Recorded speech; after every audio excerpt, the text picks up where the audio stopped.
जयसिंगपूरमधील प्रस्थापितांना धक्का देण्यासाठी जयसिंगपूर शहर विकास आघाडीच्या माध्यमातून एकत्र निवडणूक लढवणार राजू शेट्टी, गणपतराव पाटील आणि माधवराव घाटगे यांची घोषणा। आघाडीचा राज्य किंवा जिल्ह्यातील राजकारणाशी कोणताही संबंध नसल्याचं केलं स्पष्ट।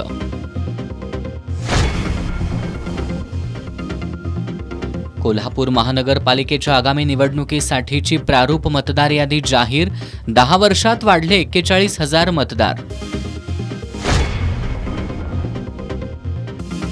रस्ते खोदकामामुळे इचलकरंजीत धुळीचं साम्राज्य। धुळीमुळे नागरिकांच्या आरोग्यावर परिणाम। ढिसाळ नियोजनाचा नागरिकांना होतोय मनस्ताप।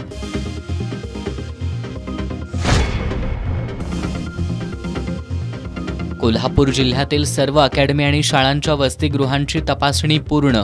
निकष न पाळणाऱ्या अकॅडमी आणि वसतिगृहांवर होणार कारवाई।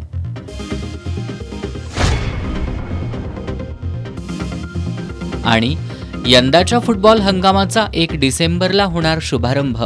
KSA लीगनं होणार हंगामाची सुरुवात।